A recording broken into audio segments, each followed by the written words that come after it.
Bonjour à tous et bienvenue pour cette session autour des containers. Je suis assez content de voir que vous êtes nombreux autour de ce sujet. Et voilà, donc on va attendre encore quelques secondes que les derniers puissent s'installer. Il reste peut-être une ou deux places devant, donc n'hésitez pas voilà, à vous déplacer. Donc je me présente, je suis Abbas Safouatou et donc je suis Solution Architect chez AWS. Mon rôle consiste à aider les clients à utiliser la plateforme AWS de la meilleure façon possible en tenant compte de vos contraintes et de vos besoins. Aujourd'hui, on sera accompagné donc de Pascal Martin, qui est ingénieur DevOps chez M6 et qui nous fera un super retour de leur d'expérience, de leur déploiement de Kubernetes sur AWS. Quels sont ceux dans la salle qui ne connaissent pas Docker ou qui ont une connaissance très limitée des containers? Levez la main et ne soyez pas timide. Bon, c'est parfait. Il en reste encore quelques-uns, même si les trois quarts ont l'air de visiblement être experts. On va quand même faire un petit rappel. Donc les containers, c'est quelque chose de pas du tout récent, qui existe depuis maintenant bien longtemps. Mais Docker a réussi à faire quelque chose, à savoir de rendre l'utilisation des containers, on va dire user-friendly et simple dans l'utilisation. C'est une solution qui est sortie depuis fin 2013 et qui a réellement explosé début 2014, où c'est vraiment là que l'on a vu l'explosion des containers et surtout de la solution Docker. Mais vous allez me dire pourquoi? Tout simplement parce que Docker permet d'avoir ce qu'on appelle un packaging polyglotte. Avec les containers, vous avez la possibilité d'avoir une image, un package, qui va contenir votre applicatif et l'ensemble des librairies nécessaires pour faire fonctionner votre applicatif.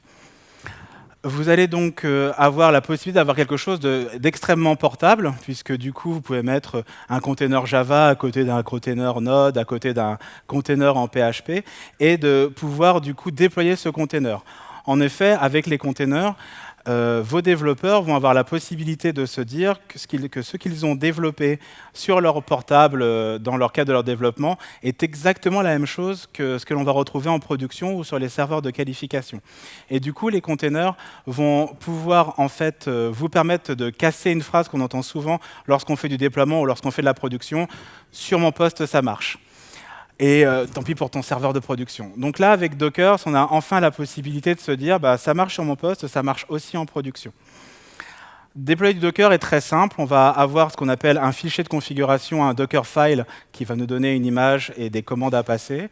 Ensuite, on va faire un Docker build pour construire cette image. Et enfin, un Docker run pour démarrer et faire tourner cette image. Et ça y est, vous avez votre applicatif qui tourne et qui est utilisable directement. Donc c'est vraiment quelque chose de très simple. En 3 commandes, on fait fonctionner un applicatif que l'on a développé sur un poste. Intéressons-nous maintenant un petit peu plus à la différence entre les containers et les machines virtuelles. Donc d'un côté, on va voir le bare metal. Donc le bare metal, qu'est-ce que c'est? Donc ce sont des serveurs physiques. Ça peut être donc un gros serveur dans vos data centers ou dans nos data centers.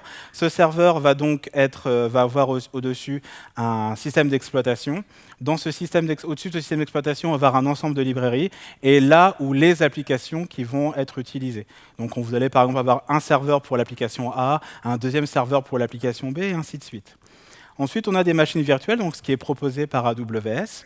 Et donc, on a toujours un serveur physique, même si on vous dit que c'est du cloud et que c'est magique. Derrière, il y a quand même des serveurs virtuels, des serveurs virtuels, mais surtout des serveurs physiques. Et donc, on va donc avoir ce serveur physique. Au-dessus de ce serveur physique, un hyperviseur. Et l'hyperviseur va donc segmenter les ressources physiques du serveur de telle sorte à émuler un ensemble de machines que l'on dit virtuelles.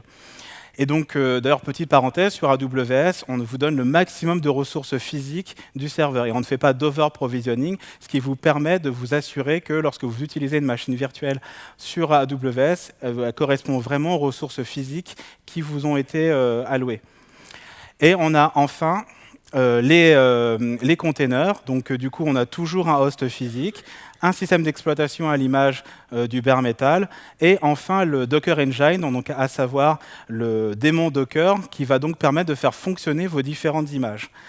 Du coup, vous pouvez voir que sur les containers, on peut avoir une meilleure utilisation des ressources physiques, puisque les containers peuvent tout aussi bien tourner sur du bare metal que sur des virtual machines. Et donc, du coup, lorsque vous avez une machine physique ou virtuelle qui est sous-utilisée parce qu'il y a un seul applicatif qui tourne dessus, vous pouvez faire tourner 3 ou 4 containers sur cette même machine et donc avoir une bien meilleure utilisation des ressources physiques de votre machine et donc, du coup, par conséquent, une bien meilleure utilisation des coûts d'utilisation. Alors vous allez me dire, mais où est l'arnaque? Eh bien, il n'y en a pas. Ça marche très bien. Déployer un container, c'est très simple. Déployer un container sur une machine physique ou virtuelle, c'est très simple. On peut donc avoir comme ça, imaginons que vous avez un frontal en Nginx, donc avec un ensemble de frontaux web, vous pouvez avoir 3 containers qui tournent sur une machine, qui vont recevoir votre charge applicative, il n'y a pas de problème. Mais gérer des containers à l'échelle et donc gérer des centaines de containers, c'est beaucoup plus difficile. Et pourquoi?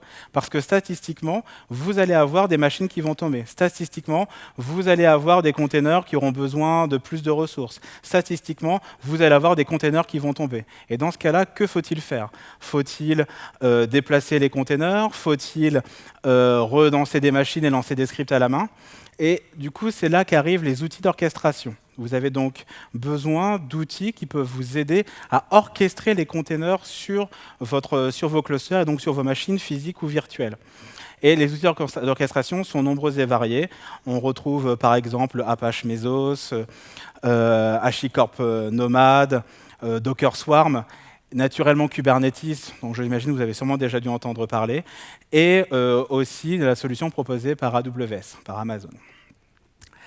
Les solutions d'ailleurs proposées par Amazon donc, sont les suivantes. Donc, on a Amazon ECR pour la partie registry, Amazon ECS pour la gestion des containers, Amazon EKS pour une autre gestion des containers avec un autre orchestrateur, et pour la partie hosting, donc l'ensemble sur lequel vont tourner vos containers, on a 2 solutions, soit vous utilisez des EC2, soit vous utilisez Fargate. On reviendra par la suite sur plus de détails sur ces solutions. Mais commençons par Amazon Elastic Container Service, à savoir ECS. Qu'est-ce que ECS? ECS est un orchestrateur, c'est-à-dire qu'il va s'occuper de gérer pour vous des clusters et donc de déplacer des containers sur un ensemble, sur un ou plusieurs clusters, et qui seront composés chacun de un ou plusieurs nœuds.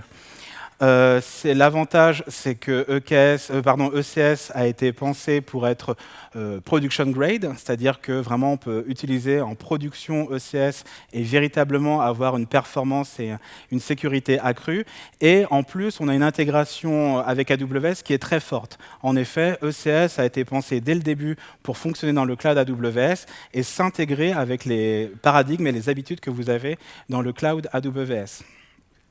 Si on regarde un tout petit peu les composants clés de ECS, on va donc avoir l'orchestrateur qui est donc un control plane. Pour la parenthèse, ce control plane est gratuit, donc vous ne payez que les ressources sous-jacentes dans ECS, mais vous ne payez pas l'orchestrateur en tant que tel. Associé à ça, vous allez donc avoir ce qu'on appelle des tâches.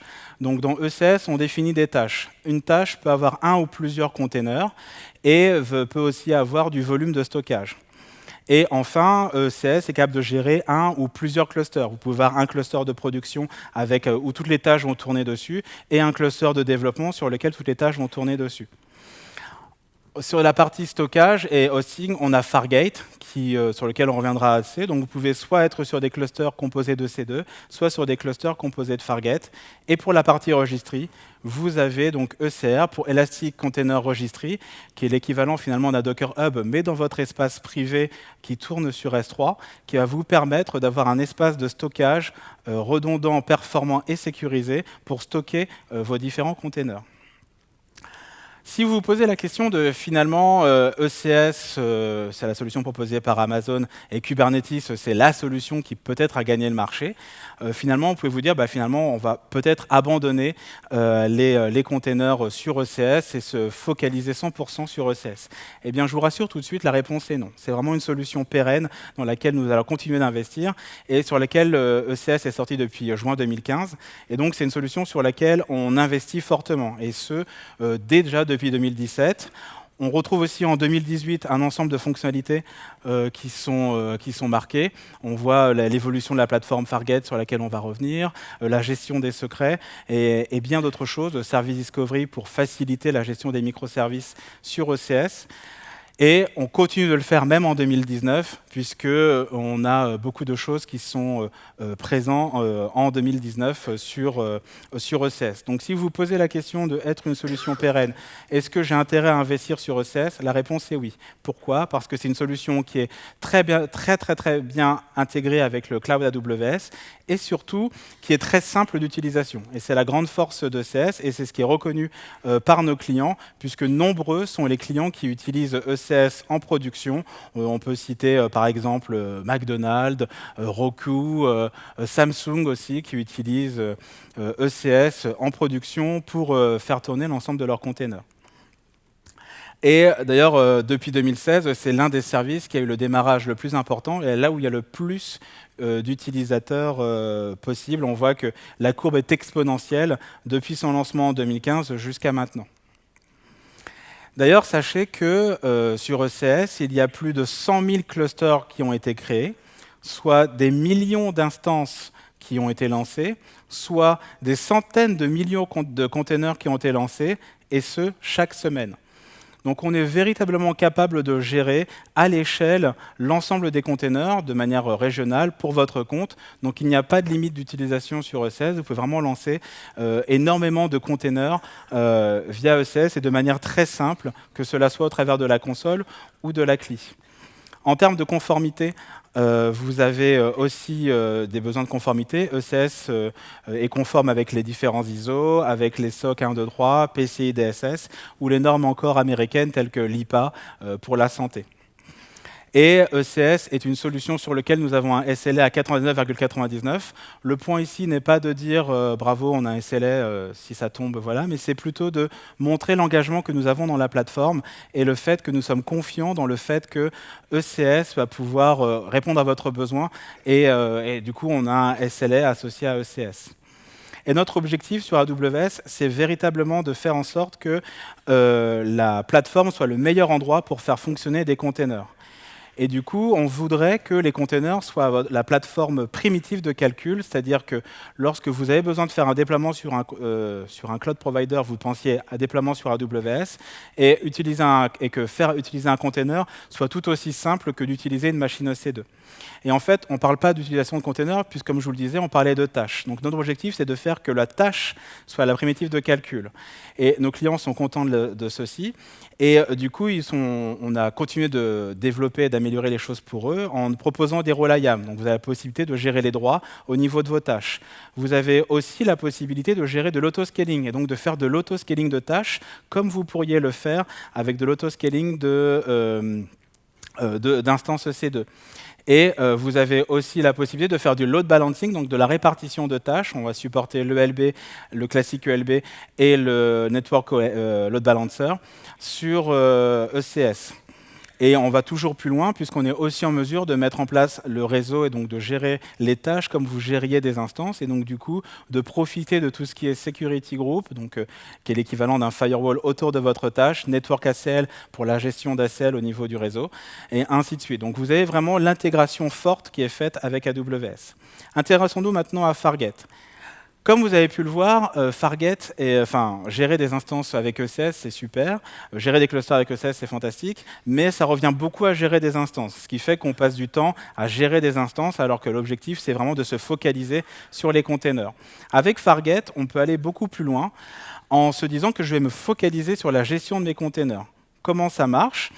Eh bien, en fait, avec Fargate, vous n'avez plus d'instances à gérer. Vous nous dites exactement les ressources que vous voulez pour chacune de vos tâches.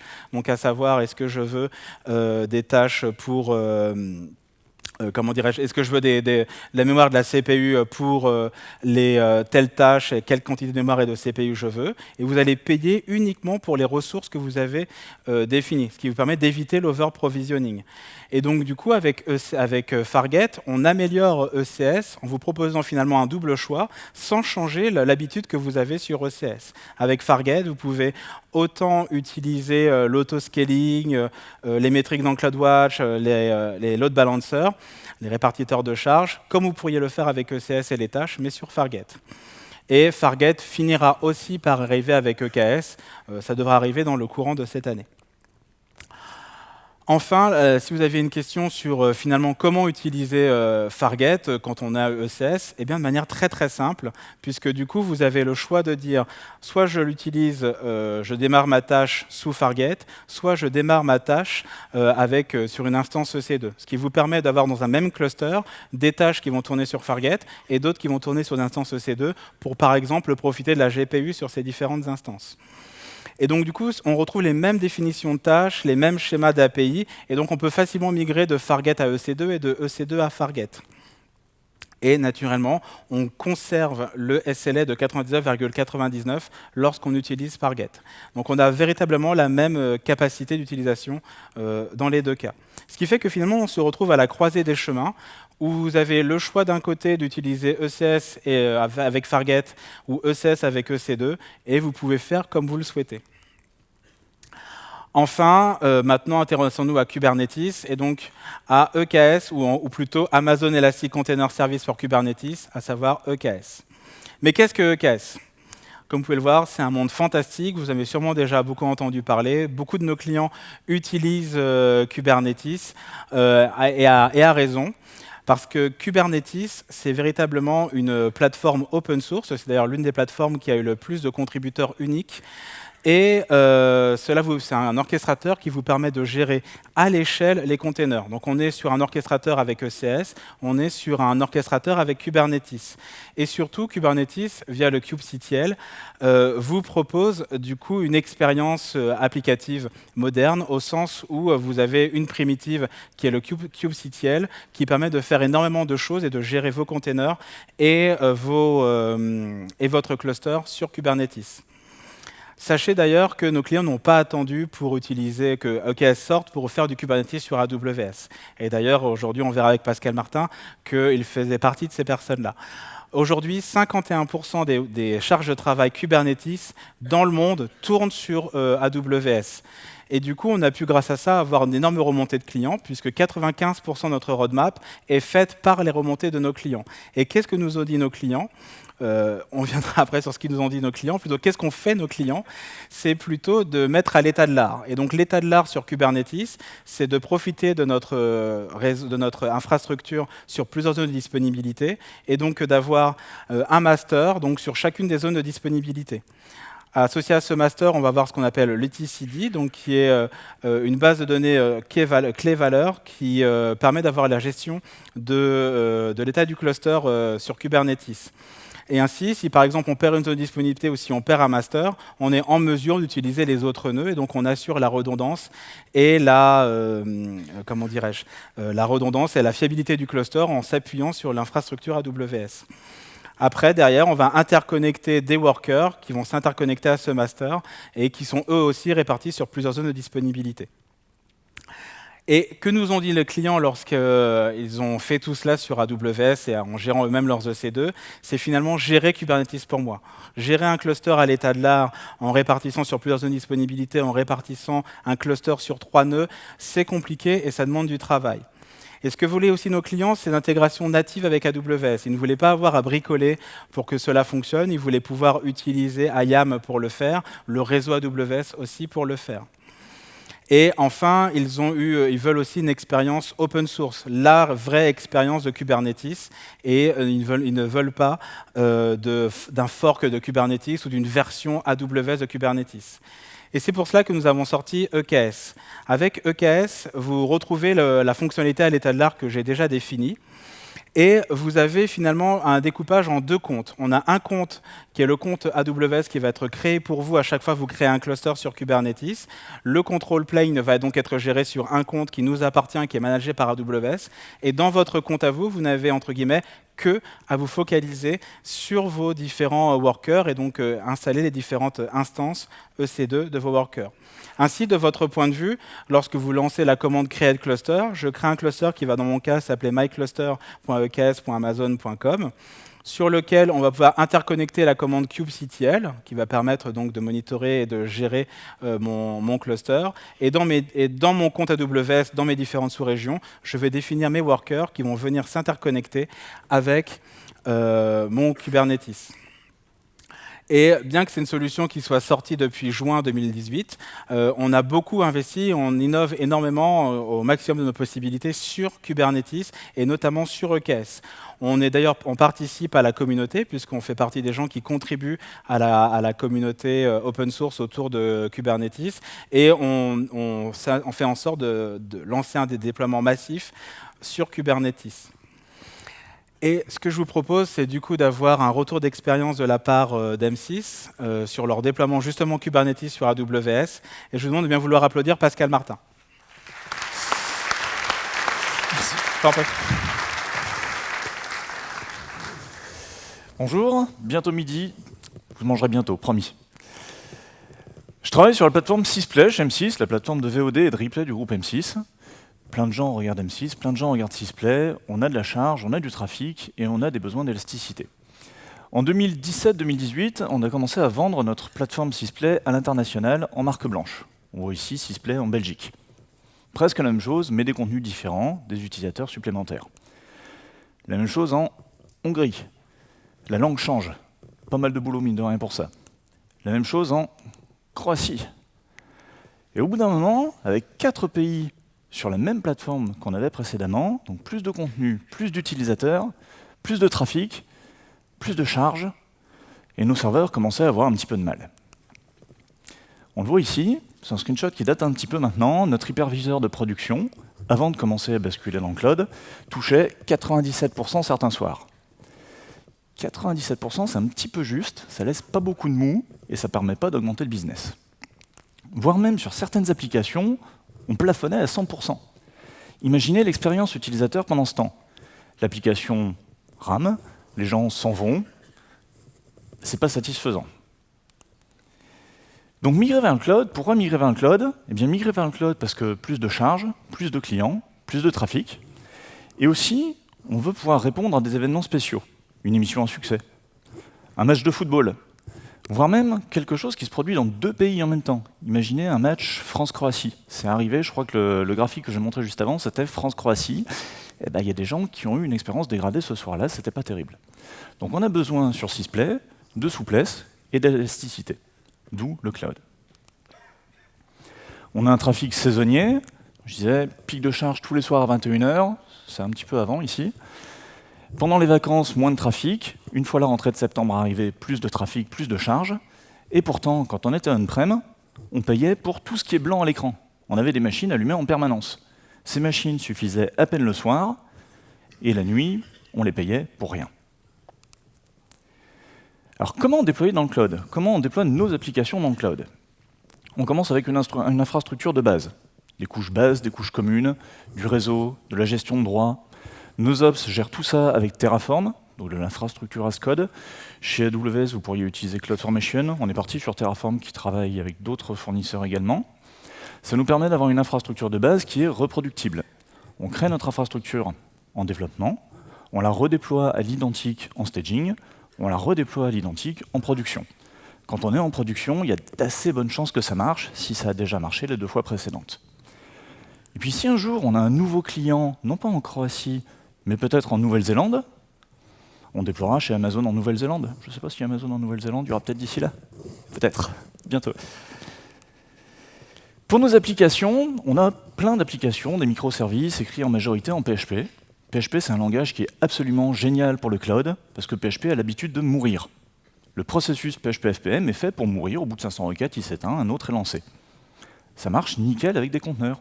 Un conteneur, on l'allume, on l'éteint, automatiquement. PHP est fait pour ça. On veut packager nos applications et les déployer en isolation. Une application A, une application B, les deux sont isolés l'une par rapport à l'autre. Les conteneurs répondent à ce besoin. Et on veut que nos déploiements soient reproductibles. Si on déploie une application à 16 heures, on veut que les conteneurs qui vont être automatiquement ajoutés à 21 heures soient exactement les mêmes, reproductibles. Tout ça, des concepts familiers. Au lieu de gérer des serveurs, on gère des conteneurs.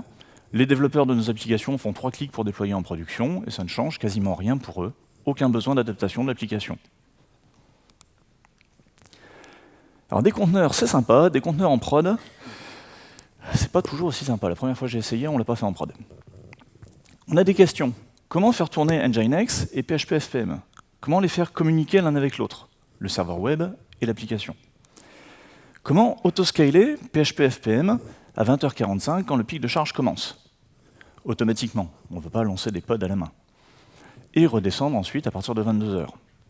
Et comment est-ce que les nouveaux conteneurs PHP FPM qui sont lancés vont être vus par Nginx? Je ne veux pas configurer des adresses IP en dur dans des fichiers YAML. Absolument pas. Je veux quelque chose qui gère ça automatiquement pour moi. Alors on était fin 2017, on a regardé ce qui se faisait en termes d'orchestration de conteneurs, et on est tombé sur Kubernetes. Kubernetes avait l'air d'être un petit peu l'outil qui s'imposait par rapport à tous les autres, l'outil un petit peu leader sur son marché. Donc on a commencé à utiliser Kubernetes, pas chez Amazon. Et en 2018, on se rend compte qu'on a fait le bon choix. Kubernetes a gagné la guerre des orchestrateurs de conteneurs. Tout le monde fait du Kubernetes, Amazon également fournit du Kubernetes. On a des fournisseurs, on a des partenaires qui nous disent « on a une solution, si vous êtes sur Kubernetes, c'est facile, vous prenez nos fichiers de déploiement, vous les appliquez, ça marche. » Et bien effectivement, on prend leur application, leur fichier YAML et ça marche. On a créé nos clusters Kubernetes chez Amazon avec KOps, qui est un programme qui crée tout ce qu'il faut chez Amazon pour avoir un cluster Kubernetes qui marche. Mon premier cluster, ça m'a pris 1h30 à peu près le temps de lire la doc. Quand on a commencé à migrer, EKS n'était pas disponible à Paris. On réessayera EKS dans le futur, peut-être en deuxième moitié d'année, je ne sais pas. Mais aujourd'hui, notre cluster créé avec KOps fonctionne très bien. On se base sur des services managés. On veut gérer le moins de choses possible. En fait, KOps, on ne voudrait pas s'en occuper, on voudrait basculer sur EKS. On ne veut pas gérer de base de données, on ne veut pas gérer de stockage de fichiers, on ne veut rien faire de tout ça. On veut juste, je veux une base de données. Amazon, débrouillez-vous. On travaille avec DynamoDB, RDS, Elasticache, Redis, Elasticsearch, SQS, ECR, bien sûr, pour stocker les images Docker. Tout ça, on le pilote via Terraform. Et quand je dis ici on utilise RDS, ça veut dire qu'on ne fait pas tourner une base de données dans notre cluster Kubernetes. Absolument pas. S'il faut gérer des persistent volumes, des persistent volume claim, en fait on n'a même pas essayé tellement ça avait l'air compliqué à l'époque. Maintenant c'est peut-être plus facile, je ne sais pas, je ne veux pas savoir. Chaque projet gère son infrastructure. Donc les développeurs d'une application, dans leur projet, écrivent de l'infrastructure. Chacun de nos projets, chacun de nos microservices a un répertoire .cloud, ce que vous voyez à gauche. Il s'appelle toujours .cloud, il contient toujours les mêmes 4 répertoires qui permettent de créer des images Docker, de déployer sous forme de chart Helm, de créer l'infrastructure avec Terraform et le déploiement via Jenkins. Les 4 mêmes répertoires dans tous les projets, donc quand un développeur passe d'une équipe à l'autre ou d'un microservice à un autre, il retrouve ces petits. Et à droite, vous avez le détail des fichiers Terraform d'un des projets. On a le même code d'infrastructure qui est utilisé en dev, en staging et en prod, et uniquement des fichiers de variables qui changent. Donc un développeur qui écrit l'infrastructure de son projet, qu'il a fait marcher en développement, qui déploie en staging, il sait que ça fonctionnera en production, avec un bon degré de certitude. Ce screenshot date un peu, il date de l'année dernière, je crois. Nos développeurs, depuis bien avant que j'arrive dans la boîte, déploient ce qu'ils veulent, quand ils veulent. Plusieurs dizaines de déploiements par jour. Les user stories incluent le fait de mettre en production, incluent le fait de monitorer et de loguer. Ça, on savait le faire on-prem. On avait développé une petite interface web. En 3 clics, on déployait n'importe quel projet en staging ou en prod. On a voulu retrouver ça dans le cloud. Et la solution propriétaire qu'on avait développée, qui est absolument géniale, elle n'était pas vraiment adaptée à Kubernetes. Et puis cette solution marchait tellement bien qu'on n'avait plus personne qui savait la maintenir parce que les gens étaient partis. Et on ne l'avait pas adaptée pendant plus de 2 ans. On a cherché des solutions existantes. Il y avait des choses qui déployaient dans Kubernetes, mais qui nous imposaient leur logique. On ne voulait pas. Il y avait des choses qui ne savaient déployer que dans Kubernetes. On ne voulait pas. On est revenu aux bases, les outils qu'on connaît. On a pris Jenkins, on a fait des shell scripts bash, on les a mis dans un pipeline. C'est moche, mais ça marche. Dans une session qui s'appelle État de l'art, je préfère quelque chose qui marche bien que quelque chose de parfait. On a parlé de déploiement dans le cloud. On a parlé comment déployer des applications, déployer leur infrastructure. C'est bien, mais on avait toute une plateforme on-prem qui existait dans un data center. On avait plein de serveurs, plein d'applications déployées dessus. Ces applications, il va falloir qu'on les migre dans le cloud chez Amazon. Comment on fait? On a commencé à réfléchir, on s'est dit, on prend une appli, on la déploie, on change le DNS. et peut-être ça marchera. J'ai pas vraiment eu le courage de proposer l'idée à mes collègues développeurs. Je pense pas qu'ils auraient apprécié. Donc, on a réfléchi un peu plus, on s'est dit on va commencer par une appli super simple. Une API, une route appelée en HTTP, que du GET, pas de dépendance externe, pas de base de données, rien du tout. Une appli simple. Quand celle-là marchera, quand on aura appris à partir de cette première application simple, on passera à une application plus complexe. Et puis après, on passera à une application encore plus complexe, avec plein de services managés. Et puis enfin, et c'est à peu près ce qu'il nous reste à faire, on migrera les back-office et les API internes pour lesquels on n'a pas besoin d'élasticité, mais on veut éteindre les serveurs qu'on a on-prem. Pour faciliter la migration, on a eu beaucoup de chance. On était fin 2017 quand on a commencé notre projet de migration, et Amazon a ouvert sa région Paris. Notre data center on-prem était à Paris. Entre notre data center et Amazon, on a calculé 1,4 millisecondes, dans le pire des cas. 1,4 millisecondes, ça veut dire qu'on peut avoir une application déployée on-prem qui appelle une API chez Amazon. Ou on peut avoir une application déployée chez Amazon qui fait des requêtes SQL dans une base de données qui est encore on-prem, pendant quelques semaines, le temps de la migrer.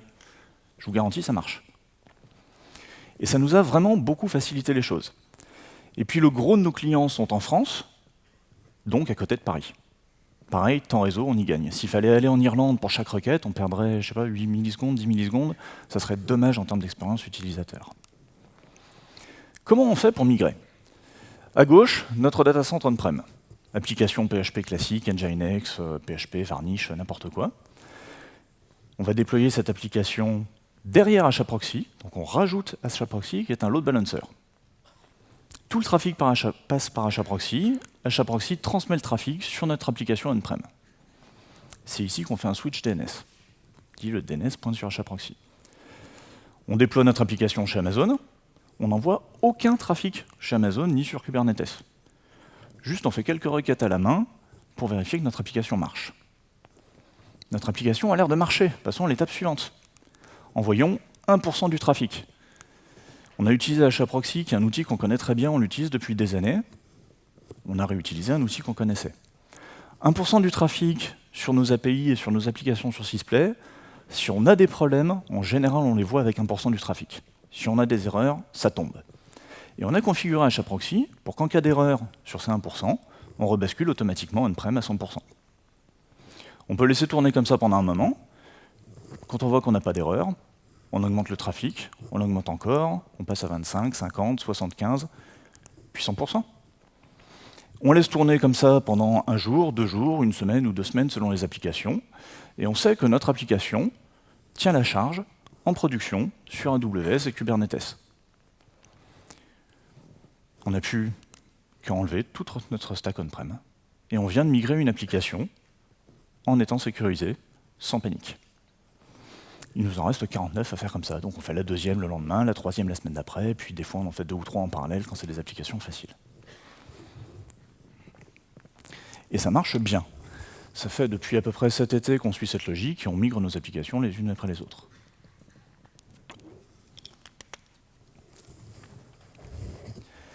Mais tout de même, on teste en production. On envoie du trafic chez Amazon, c'est du vrai trafic avec des vrais utilisateurs, et des fois, même s'il n'y a pas d'erreur, ça peut être un petit peu lent. Du coup, basculer progressivement, c'est bien, mais peut-être que valider la tenue à la charge avant de basculer, ça serait mieux. Si on pouvait valider que ce qu'on déploie sur Amazon et Kubernetes fonctionne et tient la charge sans impacter nos utilisateurs, je pense qu'ils seraient vachement plus contents. Eh bien, ça tombe bien. On reprend. Notre application hébergée on-prem.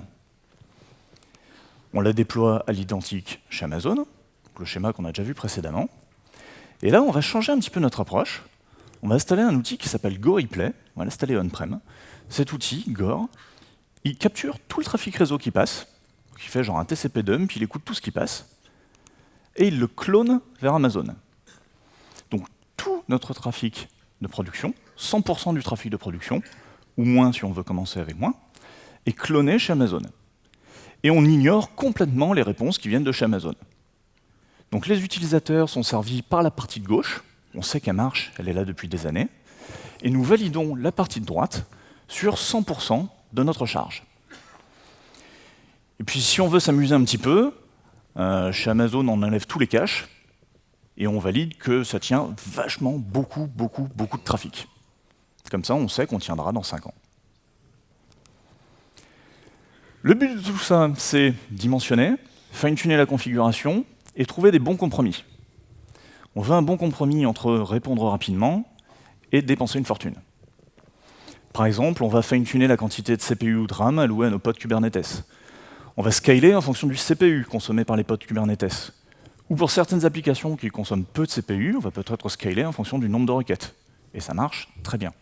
Et on l'a validé avec ce que je vous ai montré juste avant.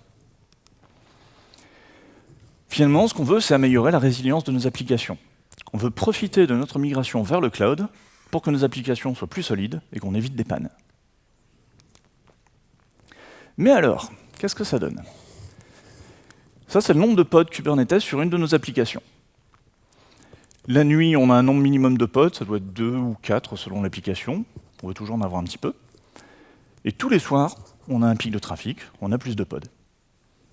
Et on ne s'est jamais connecté à 21h pour rajouter des pods à la main. Les premiers jours, on s'est connecté pour voir si ça marchait. Ça marchait. Le lendemain, on a importé les croissants et on a fait pareil sur la piste suivante. Et au milieu, on a un gros pic de charge. Peut-être une émission à succès ou un match de football. Et ça marchait très bien aussi. Sur les instances EC2, les nodes, ce qu'on paye chez Amazon, même chose. On a un nombre de nodes minimum, qu'on voit à droite. Puis quand on a besoin d'un petit peu plus de nodes pour étaler la charge ou pour répondre au trafic, il y a plus de nodes qui se lancent automatiquement. Kubernetes pilote l'autoscaling group d'Amazon. Et quand on a un pic de charge, on en a encore plus qui se lancent pendant une demi-heure ou pendant 1 heure.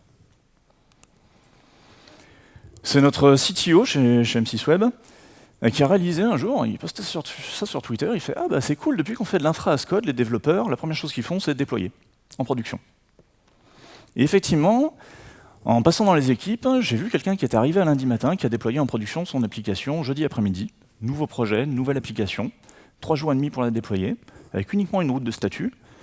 Mais plutôt d'attendre 3 mois pour développer un projet, estimer combien de charge il va consommer, faire des demandes pour créer des machines, acheter des serveurs, les raquer et tout ça. Déployons et voyons. Alors, migrer dans le cloud chez M6, c'est des centaines de jours de travail. Pour être clair, ce n'est pas quelque chose qui se fait facilement. Ça demande nécessairement du soutien et de la volonté du management. Ça demande de collaborer avec les product owners. Quand on passe des centaines de jours à migrer des applications, pendant ce temps, on ne fait pas de nouvelles features. Et ce n'est pas un projet technique. C'est un projet d'entreprise qui répond à un réel besoin business. Au niveau des outils, on utilise Kubernetes. Kubernetes, c'est un outil très riche, c'est absolument génial. C'est aussi extrêmement complexe. On a la chance d'avoir une équipe d'Ops qui commence à bien rentrer dans le truc. Mais les premières semaines, les problèmes qu'on rencontrait, c'était des fois un petit peu étonnant et un petit peu bizarre. Et on a vu des choses qu'on n'aurait même pas pensé que c'était possible en 2018. Malgré tout, pour nous, Kubernetes, c'est un bon choix. On ne regrette pas ce choix. Les services managés, c'est très bien. Ça nous fait autant de travail en moins. Plutôt de gérer des serveurs et des services, je préfère faire un petit peu de Terraform et que ça marche. Et ce qui compte, c'est pas de faire à l'état de l'art, je suis désolé, c'est d'avancer, c'est de faire des compromis, c'est d'améliorer, progresser, itérer, et faire en sorte que nos applications marchent et qu'on apporte de la valeur au business et à nos clients. Tout de même, avant de terminer, juste pour rire, c'est une de nos applications en service qui génère des miniatures d'images. Ici, il consommait 6 CPU, à peu près, en moyenne. Et à 15h59, on a vidé complètement son cache. On a effacé toutes les miniatures d'images de notre site. En fait, on a changé de CDN. Le pic derrière, on est monté à 282 CPU. Donc on a fait x47 sur le nombre de CPU en 16 minutes, sans rien faire à la main, si ce n'est regarder les graphes et se demander si ça tenait. Et vraiment se demander si ça allait tenir, parce que ça montait, et ça a tenu magiquement. Quand on était on-prem, c'était impossible de faire ça. On a essayé une fois, 1 minute après, la plateforme entière s'était écroulée, on est revenu en arrière. Et puis en prenant un peu de recul, si on regarde sur 24 heures, quand même on voit ce pic là au milieu qui est super sympa. Je vous disais tout à l'heure qu'on a un pic de trafic tous les soirs à 21h sur nos applications. Si vous cherchez ce pic de trafic à 21h, c'est cette petite chose ici. Donc Kubernetes AWS, ça répond à nos besoins d'élasticité et de scalabilité, même sur des événements absolument exceptionnels. Merci pour votre attention.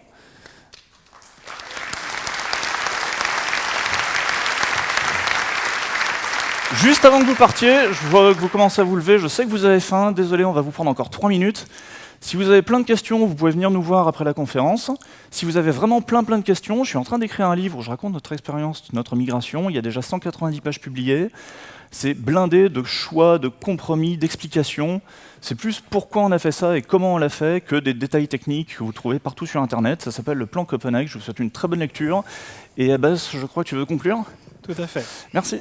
Merci beaucoup, Pascal.